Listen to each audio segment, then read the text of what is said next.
Hello भाई लोग, कैसे हो सब लोग। उम्मीद करता हूँ कि सब लोग अच्छे होंगे। आज जो हम टॉपिक के बारे में डिस्कस करेंगे, ये शायद आज के ज़माने में यूथ की सबसे ज़्यादा सोचने वाला, विचार करने वाला टॉपिक हो सकता है कि आखिर लोग अतीत, वर्तमान और भविष्य में सबसे ज़्यादा किस पे ध्यान दें।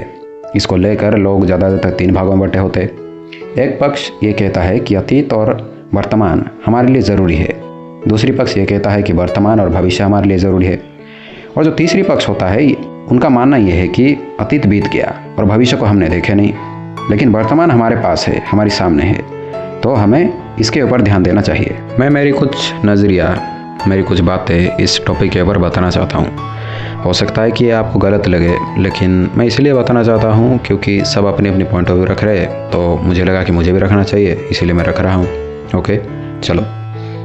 हम ऐसे तो वर्तमान में है, हमारी एक एक पल अतीत होता जा रहा है और एक एक पल हम भविष्य की ओर बढ़ते जा रहे हैं। मैं इन सारे मान्यता को एक एग्जाम्पल के तौर पर तुमको समझाना चाहता हूँ।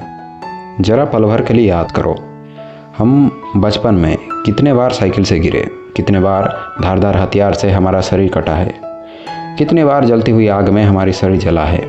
लेकिन तुम एक बात पर नोटिस किया होगा, जब तुम ऐसे ही एक हादसा जहाँ पर तुम्हारा शरीर जला होगा, कटा होगा या फिर तुम गिरे होंगे, दोबारा जब तुम आग, कोई धारदार हथियार या फिर तुम जिस गलती के कारण गिरे होंगे, हो रास्ता, हो मोड़ या फिर हो ऑब्जेक्ट लाइक साइकिल, जब तुम दोबारा इन सारी बातों में इन्वॉल्व होने जा रहे होंगे, तब आप अपने आप ही सतर्क और सावधान हो जाओगे। कहीं दोबारा हाथ ना कट जाए, ना जल जाए, तुम गलती से दोबारा कहीं गिर ना जाओ, तुम पहले से ही बड़ी सावधान तरीके से सारी चीज़ों को हैंडल करोगी। और ये सिर्फ बचपन से ही नहीं, बचपन से लेकर आज तक तुम हर बात को, हर घटना पे ऐसे ही रिएक्ट करते आ रहे हो और उसे ऐसे ही हैंडल करते आ रहे हो। तुम्हारी जीवन और उसके साथ जड़ी हुई हर घटना, सही गलत, फेल्यूर, सफलता, हर घटना के साथ अतीत, वर्तमान और भविष्य बराबर जड़ित है। चलो इसे विज्ञान और आध्यात्मिक तरीके से समझते हैं। विज्ञान है क्या?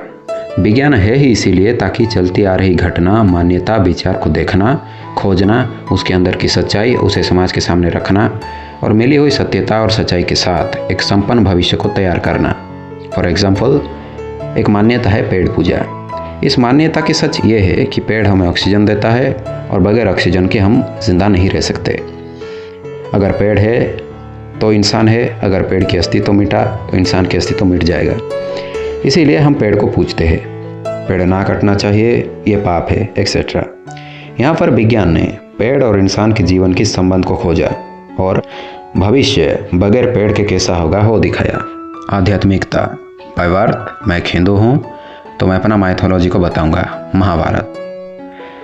जब महाभारत युद्ध हुआ था तो आप सब जानते होंगे कि कैसे अर्जुन ने अपना धनुष छोड़ दिया था, सामने अपने ही परिवार, चाचा, मामा, भाइयों को देखकर कि नहीं चाहिए मुझे वो बदला, अपने ही परिवार वालों को मौत की घाट उतार के मैं पापी बनना नहीं चाहता। तब हताश हुए अर्जुन को हरि ने समझाया था, उन्हें याद दिलाया था कि कैसे द्रौपदी की चीरहरण हुई थी, कैसे लाक्ष गृह में उनको मारने की कोशिश किया गया था, कैसे जुए में छल के साथ उनको हराया गया था और कैसे युद्ध के नियम तोड़ के उनके पुत्र अभिमन्यु का वध किया गया था। ये सब वर्तमान समय, मतलब उस समय जब अर्जुन हताश बैठे थे तब नहीं हो रहा था, ये सब हुआ था उसके अतीत में। और हरि अतीत को वर्तमान समय में अर्जुन को याद दिला रहे थे। अब मेरे भाई, तुम्हारा प्रश्न ये होगा कि यहाँ पर अतीत और वर्तमान तो दिख रहा है, लेकिन भविष्य का क्या? कृष्ण के इन्वॉल्व होने का कारण ही भविष्य था। अगर इन सारी पापियों जिंदा रहे, इनकी कलुषित विचार जिंदा रहा, तो आगे का मेरा सभ्य समाज का क्या, एक धार्मिक भविष्य का क्या? ये रहा फ्यूचर। मोटा मोटी मैं ये कहना चाहता हूँ कि हमारे जीवन में इन तीनों समयों का योगदान है, इनकी ज़रूरत है। हम अतीत से शिक्षा लेते हैं, वर्तमान में डिसीजन एक अच्छे भविष्य के लिए। Okay, stay safe my Kings.